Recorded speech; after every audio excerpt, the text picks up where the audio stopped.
ऐसी बात काहे को करे। मेरे मन में तेरे प्रति कोई ऐसा दुर्भावना है, आ तू मेरी मैया, मैं तेरे लाला। अगर दुर्भावना है तो तेने एक बार मोते पूछी मथुरा चलो जाऊं। अगर मैया ते पूछनी तो चाहिए कि मैं जाऊं या न जाऊं, तेरे पूछी भैया तैयार है गए और चल बे तैयार। तुम तो चले जाते, हमें थोड़ी पूछते। भगवान बोले मैया ऐसी मैं बिना पूछे तो कहूं गयो हूं। बोले आज तेने बस्त्री मेरे बिना पूछे पहने, क्यों पहने बता। भैया बाबा कह गए कि वो अक्रूर जी आए तो मथुरा जानो, रथ खड़ो, या वजह से हम तो जा रहे हैं भैया, कोई बात थोड़ी। अब तू देख ले। अरे अब मैं का देख लूं, तू तैयार है वो, अब का मने करूं मैं। और जब तेरो मन है, तेने मेरे मन की तो पूछी नहीं। मैया की आंखन में आंसू आए। मैया यशोदा लाला को जा रोई गई। जैसी मैया रोई, भगवान बोले मैया देख रो मत, अगर तू अच्छा न लगे मैं न जाऊं, न जाऊं मैं। मैया बोली मैं कैसे मने करूं।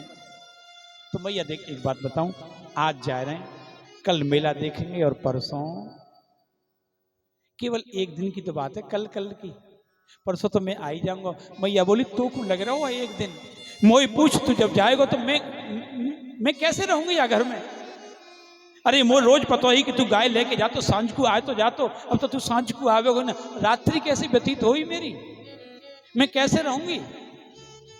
भगवान बोले मैया एक ही दिन की तो बात है, अब देख आन दे मेला, रथ खड़ो है, अब खाली भेजेगी। मैया बोली ना भैया तू तेरो मन पूरो है जावे को मुझे पतो है, जब अब तेरो मन है ही गवा तो भैया जा। मैया तू प्रेम से विदा कर दे, तेरी आज्ञा के बिना फिर कैसे अच्छा लगेगा माँ। मेरा मन यहाँ फंसा रहेगा, तू मेरे में फंसी रहेगी, नेक तो प्यार से भेज दे। मैया बोली ठीक है भैया। दाऊ हाँ मैया तू संग जा रहा हो ना, हाँ मैया मैं हूँ, ध्यान रखिए लाला को, ठीक है। अब ठीक है भैया तुम दोनों जा रहे हो तो जाओ। भगवान ने दादा से कि दादा जल्दी कपड़ा पहन लो, अभी मैया को भरोसा ना है रास्ता यात्रा कैंसिल हुई है सकते, क्योंकि माताओं का तो काम, माताओं का जो भाव है अलग होता है। भगवान ने वस्त्र पहने, तैयार हुए, मैया दौड़ के रसोई में गई। मैया ने क्या किया, रोटी रखी, रोटी में माखन एक वस्त्र में बांध करके अक्रूर जी के पास आई मैया। मैया बोली अक्रूर ये मेरे लाला को भोजन है, रास्ता में पूछ तो रही हो, या को कोई भरोसा ना है ये खावे न खावे, तू पूछ तो रही हो, तो जब ये मांगे तो जाको दे दियो। अक्रूर जी तो आंखें फट गई, मैया क्या दे रही है, भोजन। भगवान बाहर निकले, मैया आई है दरवाजे पर। अब ये जो दृश्य है वो मैया से सहन नहीं होता, क्योंकि मैया ने ऐसे कभी अपने बालक को विदा किया नहीं, कभी नहीं किया। पहली बार मैया विदा कर रही है, मैया रोने लगी। भगवान दाऊ दादा हाथ पकड़े रथ में बैठ गए। मैया बोली कन्हैया ध्यान रखियो। मैया चिंता मत करे, दाऊ लाला को ध्यान रखियो। मैया पूरा ध्यान, रथ चलवे लगो। मैया पीछे पीछे पीछे पीछे रथ के थोड़ी दूर तक चली, और रथ तो रथ है, मैया कब तक पीछे चले। मैया थक गई, ओझल होते हुए रथ को देखती रही, ऐसे लग रहा है जैसे सब कुछ चला गया। मैया बैठ गई, थक गई, अब घर कैसे जाए, घर में तो कोई है ही नहीं, नंद बाबा है और कोई है नहीं, पूरा ब्रिज के जो थे बच्चे भी चले गए। भैया बहुत देर तक बैठी रही है। बाबा सुखदेव जी कहते हैं वहां से रथ आगे बढ़ा, जितनी भी गोपियां थी वो सब की सब मथुरा वाले रास्ते पर आके बैठी थी, भगवान के रथ के आने की प्रतीक्षा कर रही थी। अब वो जैसे रथ आता हुआ देखा, सब गोपियां रास्ते पर लेट गई और लेटी, रथ आके जैसे पास अक्रूर जी ने रथ को रोक दिया। कृष्ण से बोले कृष्ण देखना। भगवान ने देखा गोपियों का झुंड पूरे मार्ग पर लेटा हुआ। भगवान ने कहा काका जी मैंने समझा रहा हूँ, और समझाते तुम रथ आगे निकाल लेना। भगवान नीचे उतरे, गोपियों को लेटा हुआ देखा। भगवान ने आवाज दी गोपियों उठ के बैठो, खड़ी हो जाओ। किसी ने कोई उत्तर नहीं दिया, कोई प्रतिक्रिया नहीं। भगवान ने कहा अरे गोपियों खड़े हो ना, हमको जाना है, मार्ग दो हमें जाने का। गोपियों ने कोई उत्तर नहीं दिया। चुपचाप। कोई उत्तर फिर नहीं। भगवान, अरे क्यों नहीं सुनती हो, हमको जाना है मथुरा, हमें मार्ग दो। एक गोपी बोली, निकल जाओ, हमने कौन सा रास्ता रोका है, चले जाओ। रास्ता तो रोका ही है तुमने, किधर से निकल के जाएं, क्या तुम्हारे ऊपर से निकल जाएं? गोपी बोली, जाना है तो ऊपर से ही निकाल ले जाओ, रुकने वाले तो हो नहीं, निकाल ले जाओ हमारे ऊपर से। भगवान बोले, रथ ऊपर से गया तो प्राण निकल जाएंगे, जीवन समाप्त हो जाएगा। गोपियां एकदम बोल पड़ी, गोविंद, आपके जाने के बाद जीवित रहना कौन चाहेगा, आप तो अपने हाथ से हमारा उद्धार कर दो, प्राण हमारे ले जाओ प्रभु। भगवान बोल, पहले उठ के खड़े हो, खड़े हो, आओ बात करते हैं। गोपियां बैठ गई, क्या बात है, ये क्यों जा रहे हो? भगवान बोला, कहां जा रहा हूं, केवल और केवल मेला देखने ही तो मैं मथुरा भी नहीं जा सकता है गोपियों। गोपियां बोली, हमें नहीं लगता है कि तुम लौट के आओ। भगवान बोले, तो मैं तुम्हें वचन दे के जाऊं, क्या वचन दूं, बोलो। अगर मेरी बात वास्तव में मानोगी तो मैं लौट के आऊंगा। गोपियों से परसों की नहीं कहा भागवत में, गर्ग संहिता कहती है कि परसों की कह के गई थी। भागवत में केवल उन्होंने कहा, तांस तथा तप्त्रिवीक्ष स्व स्थाने यदुत्तमः शांतयामास तत्रैव आराध्यम इति दौत्तिकई। बाबा सुखदेव जी कहते हैं, भगवान ने गोपियों से इतना कहा कि मैं लौट के आऊंगा, अगर इस बात पर भरोसा है जाओ। गोपियां खड़ी हो गई, बोले, हमें आप पर भरोसा है, विश्वास है कि आप हमसे झूठ नहीं बोलेंगे। बस गोपियों ने रास्ता दे दिया, भगवान रथ में बैठे, काका जी से, काका जी चल, और वहां से रथ निकला।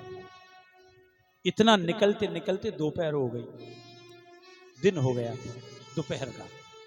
तो यमुना जी के किनारे किनारे जब रथ निकला, अक्रूर जी भगवान से बोले, कृष्ण मैं यमुना स्नान कर लूं, ये मेरा संध्या का समय है। हाँ बोले, कर लो। तो ये रथ को किनारे खड़ा करके अक्रूर जी गए यमुना जी में डुबकी लगाने, और जैसे ही इन्होंने यमुना जी में लगाई डुबकी, तद तामयी व ददृशे अक्रूरो राम कृष्णो समन्वितौ। इन्होंने जैसी डुबकी जल में लगाई, जल में क्या देखा, कृष्ण और बलराम दोनों कहाँ दिखाई दिए इन्हें, अंदर पानी में डुबकी लगाते। ये एकदम घबरा के बाहर आ गए, बोले, मैंने तो रथ पे छोड़ के आया था, ये पानी में कहाँ दिखाई दे रहे। और जब देखा तो भगवान रथ पे बैठे दोनों भैया, तो इन्हें एकदम होश आया, बोले, दिमाग खराब हो गया, मैं संग चल रहा हूँ, इसीलिए कल से देख रहा हूँ ना बार बार। इन्होंने फिर डुबकी लगाई, और जैसे दोबारा डुबकी लगाई, इन्होंने तथो राष्ट्रतो ब्रजा में सुतक आनक दुंदुभे, इन्होंने फिर देखा वही दोनों बालक अंदर, कृष्ण बलराम, फिर देखे, फिर बाहर निकले, डर गए, ये हो क्या रहा है। सामने देखा रथ पे भगवान बैठे और दाऊ दादा बैठे, इनकी समझ में नहीं आया ये हो क्या रहा है। और तीसरी बार जैसे ही इन्होंने डुबकी लगाई, और जैसे ही तीसरी बार डुबकी लगाई, इनको क्या दिखाई दिया, सहस्र सृसम देवम सहस्र फड़ मौलिनम नीलांबरम विश्वसेतम श्रृंगे श्वेतमेव स्तरम। इन्होंने देखा कि श्री नारायण शेष सैया पर पुरुषम चतुर्भुजम शांतम, नारायण भगवान चतुर्भुज रूप में शेष सैया पर लेटे हुए हैं, और शेष उनकी रक्षा करने लक्ष्मी जी पैर दबा रही हैं। और जो इन्होंने जल में देखा, एकदम चौंक गए, और बाहर निकल के फिर देखा तो सामने भगवान का विष्णु दर्शन, पागल हो गए, बोले, मैं जिनको ले जा रहा हूं वो कौन है। दौड़ के आए और दौड़ के सीधे दंडवत प्रणाम किया, विलोक के सुभुजम प्रीतो भक्त्या सुतः, चरणों में गिर पड़े, त्राहिमाम प्रभु, मैं तो नारायण को लेके जा रहा हूँ, अब तक तो मैं कृष्ण बलराम समझ रहा था, प्रभु आप तो शेष और नारायण हैं। चरणों में प्रणाम किया। भगवान मुस्कुरा के बोले, काका जी रथ चलाओ, क्योंकि मैं ये देख रहा था तुम्हारे मन में एक डर चल रहा था कि ये छोटे छोटे बालक कंस के पास जाएंगे, कंस के सैनिक बड़े बड़े पहलवान हैं, मार डालेगा। आपके मन में हमें लेकर भय था, हमें आपका भय दूर करना था कि आपकी जिसको लेके जा रही हो वो कौन है। अक्रूर जी को तो इतना आनंद हुआ, वो अक्रूर जी जिन्होंने वृंदावन में चरण नहीं छुए थे, उन्होंने प्रणाम नहीं किया था भगवान को, और यहां क्या किया? क्योंकि जब व्यक्ति का प्रभुत्व पता चलता है, उसमें गुण पता चलते हैं, तो हम क्या करते हैं? हमारा सहज सम्मान प्राप्त शुरू हो जाता है। अब भगवान का जब गुण देखे और किसको लेके जा रहे हैं, मैं तो नारायण के साथ हूँ, आया गदगद हो गए। अब तो बार बार पीछे मुड़ के देखते हैं, रथ में कौन है, रथ में कौन है? रथ में नारायण है, शेष है। मथुरा आए, जैसे ही मथुरा में प्रवेश किया, रथ रोककर अक्रूर जी पैरों में हाथ जोड़ के बैठ गए, बोले प्रभु मेरे घर चलो, मेरी कुटिया पे चलो। भगवान बोले अभी नहीं, कंस के मारने के बाद आएंगे, चलिए हमको वहां छोड़िए जहां हमारे बाबा हैं। सीधा रथ अक्रूर जी ने नंद बाबा के पास ले जाकर जहाँ रुके थे वहाँ छोड़ा है, अक्रूर जी को विदा किया, बोले जाओ। अब अक्रूर जी तो कितने आनंदित हैं। अक्रूर जी सीधे कहाँ पहुंचे? कंस के पास। कंस से बोले महाराज दोनों को ले आया, दोनों आ गए। तो ठीक है, सेनापति को बुलाइए, सैनिकों को बुलाइए। कंस ने सबको बुला के कहा देखो यहाँ धनुष रखा है, सुरक्षा होनी चाहिए, छू न पाए वो कृष्ण और बलराम कोई, तो जिसने धनुष तोड़ेगा वही मेरी मृत्यु का कारण बनेगा। 10,000 सैनिकों को लगाना वहां। ठीक है महाराज, बड़े बड़े पहलवान सल तोसल चाणूर मुष्टि कूट कुबड़िया पीड़ हाथी सबको तैयार कर दो, दोनों जिंदा वापस नहीं जाने चाहिए, चाहे कुछ हो जाए। कंस ने पूरी घोषणा करा दी, तैयारियां हो गई। अब यहाँ भगवान नंद बाबा के पास पहुंचे, नंद बाबा लाला आ गए। हाँ बालक श्री दामा मद मंगल धन सुखा मन सुखा, बड़े प्रसन्न कन्हैया आ गए भैया लाला, जय जयकार है वे लगी हाथी घोड़ा पाल की, जय जयकार करी सबने, बैठ गए। बालक बोले कन्हैया आधो दिन तो चलोगे तेरे इंतजार में, आधो बच्चों भैया चल मथुरा घूमे आए, मेला देख भी आए, तो कस देखो तो कहीं बैठे रहोगे। भगवान बोले बाबा ते पूछो, बोले तू पूछ, हम कहा हम थोड़ी पूछेंगे, हम बाबा आज्ञा देंगे तभी तो दर्शन मिलेंगे। तो भगवान बाबा के पास पहुंचे। बाबा तो बाबा हाँ ये बालक मेला देखने की कह रहे हैं, मथुरा दर्शन करा लें। बाबा बोले कहीं कोई नहीं जाएगा, सब हमारे संग जाएंगे, बैठो हम ले चलेंगे। बोले कब? बोले कल चलेंगे। भगवान बोले अब पूरा दिन बच्चा हुआ बाबा, हम कहाँ करेंगे, बैठे बैठे बेकार है। नहीं बालक ना मान रहे। अरे बोले तुम्हारा कोई भरोसा ना, तुम वृंदावन के बालक हो, ये मथुरा नगरी है, कंस की नगरी है, और तुम हो उपद्रवी। बाबा को पता है ये छेड़खानी वाले कार्यक्रम है इनके, और ये मथुरा है, यहाँ वास्तव में कोई बात गड़बड़ हो गई, नया नगर नए लोग, भैया ये ब्रज नहीं है। तो भगवान बोल पड़े बाबा एक काम करो, दाऊ दादा संग भेज दो, बड़े भैया जाएंगे तो हम उदम ना करेंगे, बड़े भैया का डर रहता है ना। बोले ठीक है। बलराम जी बाबा इनको ले जाओ, और देखो कोई गलती मत करना बिल्कुल भी। भगवान बोले बाबा सीधे जाएंगे, और अब सीधे क्या चलता। अब देखो दाऊ दादा का बहाना बना के कि ये हमारी रक्षा करेंगे। ये बड़ा प्यारा दृश्य है, देखना खुद को है, और नाम किसका लेके जा रहे हैं? दाऊ दादा रक्षा करेंगे, इनके संग भेद दो, हम उदम नहीं करेंगे। आप अब इसी दृश्य को आप थोड़ा पीछे जाइए। जब भगवान राम और लक्ष्मण जनकपुर पहुंचे थे, तो विश्वामित्र से क्या बोले थे भगवान जनकपुर देखने के लिए? अपना नाम नहीं लिया वहां, गुरुदेव से कहते हैं गुरुदेव लखन जनकपुर देखन चाहे, इसकी इच्छा है, मेरी नहीं है। किसकी? मेरी नहीं है। और जब सबसे पहली इच्छा किसकी थी? ये है भगवान, अपने ऊपर कुछ नहीं, तू चल यहां भी दादा को भेज दो, ये हमें दिखा लाएंगे। बच्चों की इच्छा है, हमारी इच्छा, बालकों की इच्छा है, हमारी थोड़ी है। दादा बाबा से आज्ञा लेके अब मथुरा में निकले हैं। और मथुरा में तो घोषणा थी कृष्ण बलराम आए, और कृष्ण बलराम के जो चर्चे थे वो मथुरा में पूरे में प्रसिद्ध थे कि दो बालक हैं नंद बाबा के, बड़े बड़े सुंदर हैं और बड़े कौतुकी हैं। तो मथुरा के नगर की जो नगरवासी हैं वो दर्शन करने के लिए लालायत थे कि इन दोनों के दर्शन मिल जाएंगे तो कितना अच्छा लगेगा। आज भगवान उनको दर्शन देने के लिए जाए, उनका आनंद देने के लिए भगवान निकले। लेकिन अभी निकले ही थे और मथुरा का जो वर्णन है हमारा सुंदरता का, बड़ा सुंदर नगर। ये मथुरा कंचन की नगरी, मन मुक्ता बलि जाहि, बड़ा सुंदर सजाया गया था राजा का नगर। तो जो छोटे छोटे बालक थे उन्होंने नगर को देखा, फिर नगरवासियों को देखा, फिर अपने आप को देखा।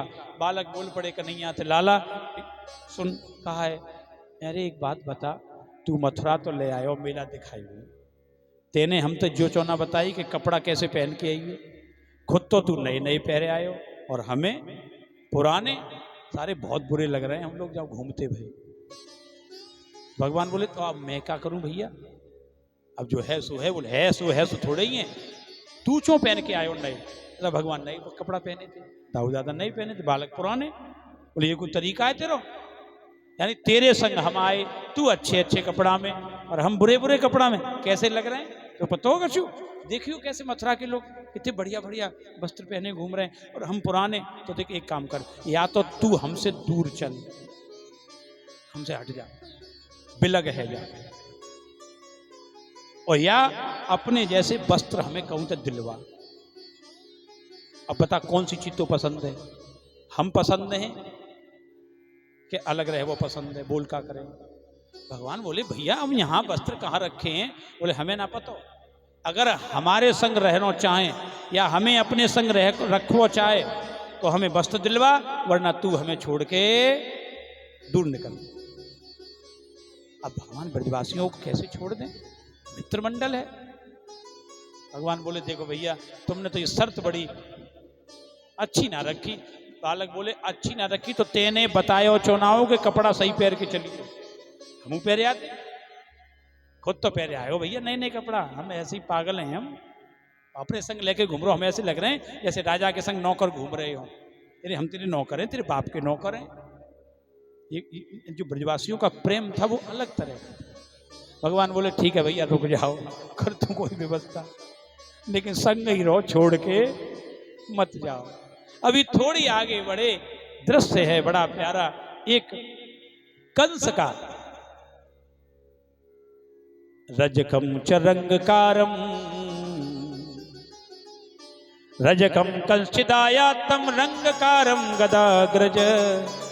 कंस का कपड़ा धोने वाला और कपड़ा रंगने वाला, दोनों वस्त्रों को लेके चले आते। रजकम कश्चिदायातम रंगकारम, धोने वाले और रंगने वाले दोनों चले आ रहे थे। पोटलियां थी, जो पास में आए भगवान समझ गए, नहीं पता वस्त्र हैं और राजा के हैं तो बढ़िया ही होंगे। तो भगवान उनके सामने खड़े हो गए और उनको रोका, और रोक करके भगवान ने उनसे याचना की। मांगे नहीं है, देखो मांगना और याचना दोनों में अंतर होता है। मांगने में अधिकार होता है और याचना में क्या होता है, एक दीनता होती है। भगवान उससे मांगे और भगवान ने क्या कहा, दृष्टा याचत बांसांसी, वस्त्र मांगे। कहा भैया हम महाराज कंस के अतिथि हैं, ये हमारे मित्र हैं, इन पर वस्त्र नहीं है, आप इसमें से कुछ वस्त्र इनको दे दो, पहन लेंगे, मेला देख लेंगे और मेला देख करके आपके वस्त्र वापस कर देंगे। अच्छा वो था कंस का आदमी, वो जो थे ना रजकम रंगकारी, कंस के राजा के सेवक थे। और बड़ा आदमी का नौकर बड़ा खतरनाक होता है साहब, ऐसा बताया गया है। बड़े आदमी का, धनवान का या पदवान का जो संग रहता है उसमें एक अलग ही करंट होता है। बड़े आदमी के जो संग रहता है उसका करंट अलग होगा, वो धीरे ऐसे किसी से ठीक सीधे मुंह बात नहीं करेगा। उसमें गर्मी किसकी होती है, मालिक की।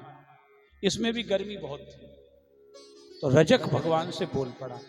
अब इससे बोल, देखो भगवान ने याचना की, इसने सीधे भगवान को अपशब्द कहे, अभद्र भाषा का प्रयोग किया।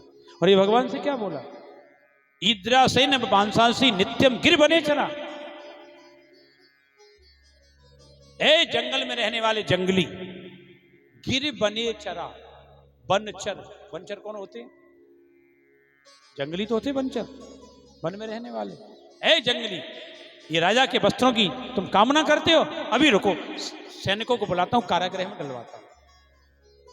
जो इतना का कारागृह में तो श्री दामा ने भगवान का पटका खींचा, कन्हैया जेल की बात कर रहा हो सारे, अब मत मांगे, ऐसे ही ठीक है, हमें ना जेल जानो। और सीधी के सैनिक को बुला जेल में डलवाता हूं। उसने जो पटका खींचा, भगवान ने कहा हमने तो याचना की और ये रण की बात कर रहा है, लड़ने की बात कर रहा है, ये तो उल्टा बोला। तो अब भगवान ने दोबारा कुछ नहीं कहा, 2 कदम आगे बढ़ाए, उसके पास पहुंचे और कुछ नहीं, कोई शब्द नहीं, क्योंकि शब्द तो खत्म हो चुके थे। और जो व्यक्ति बातों से न माने उसे कैसे समझाओ। अच्छा, वो गलत आदमी से पंगा ले बैठा था, रजक भी, उसे नहीं पता था, वो बालक समझ रहा था। भगवान आगे बढ़े, रजकस्य कराग्रेण, भगवान ने ऐसे हाथ लिया, घुमाया, घुमा के यहां दिया, रजकस्य कराग्रेण सिर कायाद पातयत, एक थप्पड़ में सिर शरीर से अलग अलग, ऐसा लगा जैसे किसी ने तलवार से काट दिया। सिर कायाद पातयत, धड़ाम से जमीन पर गिरा। अब उसके संग जो और थे उन्होंने देखा कि एक थप्पड़ में गर्दन अलग, बस जितने भी थे पोटली फेंक फेंक के भागे, बोले भागो, ये साधारण नहीं है कोई, भाग गए। पीछे से बालक बोले कन्हैया हाथी घोड़ा पाल की। लाला गुस्सा तो हमें आ रही, तो क्यों आई। भगवान बोले वस्त्र देखो, तुम गुस्सा मत आओ, तुम्हारी गुस्सा खतरनाक है, हमारी ठीक है। वस्त्र ली, अब वस्त्र थे वो सब सैनिकों के, अलग भाग, वो अलग नाप के। वर्णन है महाराज कि अब एक भी अपना तो था नहीं, अब बड़े बड़े लोगों के वस्त्र बालक थे, छोटे जो पजामा पहने, पजामा, तो वो कहाँ तक जाए, कहाँ तक जाएगा पजामा। अरे 8-9 वर्ष का, 10 वर्ष का बालक 40 साल के आदमी का कुर्ता पहने तो कैसा लगेगा, सही बताओ। अब वो कुर्ते थे, बगलबंदियां थी, जो झाग झगोले थे, एक भी बालक बोले कन्हैया वस्त्र तो मिले लेकिन अपने काम को ही कूना है, ये देखिए भैया कैसे लग रहे हैं। भगवान बोले मुंह का माल भी मैंने कौन से नाप दे के बनवाए।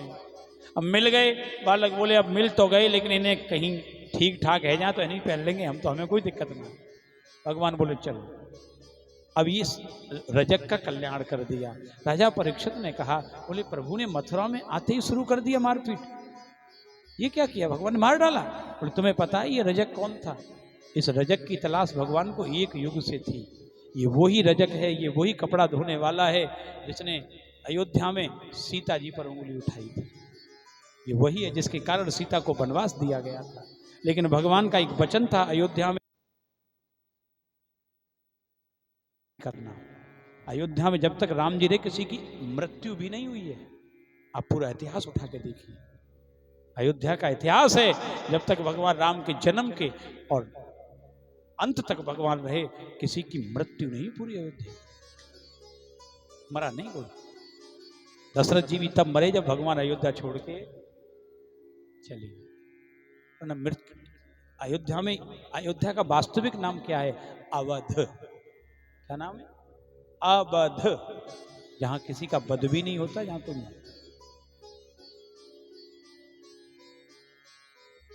आज भगवान ने उसको देख लिया था, बोले ये आज मिला है, इसको तो छोड़ना है ही नहीं, क्योंकि इसके चक्कर में हमने कितने परेशानियां झेली, इसी के चक्कर में हमने अपनी सीता को वनवास दिया था और इसने हम पर उंगली उठाई, सीता पर उंगली उठाई थी, आज इसको नहीं छोड़ेंगे। भगवान ने क्षण भर में उसका वध कर दिया। अब सुखदेव जी कहते हैं राजन परीक्षित देख ले, प्रभु छोड़ते किसी को नहीं, समय पर सबको दंड मिलेगा, क्योंकि उसके यहाँ देरी है लेकिन अंधेरी, वो देर कर देगा। इसलिए निवेदन है भगवान पर और भगवान की लीलाओं पर कभी उंगली नहीं उठानी। हम कौन होते हैं भगवान के ऊपर कटाक्ष करने वाले, कहां से हमें अधिकार मिला, हमें कहां से अधिकार दिया, किसने दिया, नहीं करना चाहिए। आज भगवान ने उसका उद्धार कर दिया, क्योंकि आज मिल गया। आगे भगवान चले, अब जो वस्त्र थे उन वस्त्रों को भगवान ने, एक वस्त्र बनाने वाला मिला जो मथुरा में वस्त्र तैयार करता था। जब भगवान उसके दरवाजे पर उसके पहुंचे, उसने देखा कृष्ण और बलराम, नाम सुना था, दोनों को आज देखा, भावमय हो गया। बोले आप यहाँ कैसे? अरे बोले हमारा एक काम है, हमारे बच्चों के वस्त्र अस्त व्यस्त हैं, ये इनके नाप के नहीं है, इनको सही कर दो। उन्होंने आप बैठिए। भगवान दाऊ दादा को आसन दिया और उसने अपने काम करने वाले जल्दी से इनके वस्त्र ले लो। अच्छा, सिले सिलाए वस्त्र थे, नाप तो लेना ही नहीं था ज़्यादा, क्योंकि सिले सिलाए वस्त्रों को आजकल क्या करते हैं हम लोग, फिट ही तो कराना है, और फिट कराने में कितनी देर लगती है? किसी के भी नाप का ले लो आजकल, तो फिट ही तो कराना है, फिट हो गए। और जहां भगवान बैठे हों वहां क्या देर लगेगी, काय को दिमाग लगाना। बढ़िया वस्त्र बन गए, बढ़िया वस्त्र पहन लिए। बालक बोले कन्हैया अब ठीक है, अब तू और हम अच्छे लग रहे हैं। बोले चलो फिर आगे बढ़ते हैं। उस दर्जी पर भगवान ने कृपा की, आगे बढ़े। अब जैसे ही आगे निकले मथुरा की नगरी में, एक व्यक्ति बड़े दिनों से भगवान की प्रतीक्षा कर रहा था। एक कौन है? तथा सुदामनो भवनम मालाकारस्य जगमतः। एक सुदामा नाम का माली था, माली माला बनाता था। उसे पता चला कि कृष्ण आ रहे हैं, तो वो बैठ गया था। बोले इधर से जब निकलेंगे मैं उनसे मिलूंगा जरूर। और जो भगवान को सामने आता हुआ देखा, चरणों में साष्टांग दंडवत किया, पूजयामास चक्र, बढ़िया पूजा की, भगवान को बिठाया। तांबुलान लेपनम, भगवान को एक एक माला पहनाई और खाने को क्या दिया? तांबुल। क्या दिया? पान। अब बताओ, नए कपड़ा, गले में माला, मुंह में पान, कैसे लग रहे होंगे? ऐसे लग रहा है जैसे बाराती। पहले बाराती ऐसे तो होते थे, वो बाराती क्या जिसके मुंह में और बढ़िया कपड़े न हो और मुंह में मिल जाए, ससुराल में माला कोई डाल दे गले में, तो माला पान और नए कपड़े। पहले बारातियों का एक शौक होता था, बारात में जाके पान जरूर खाते थे, मालूम पड़े हम बाराती हैं। आज भगवान का बड़ा सुंदर इसने श्रृंगार कर दिया।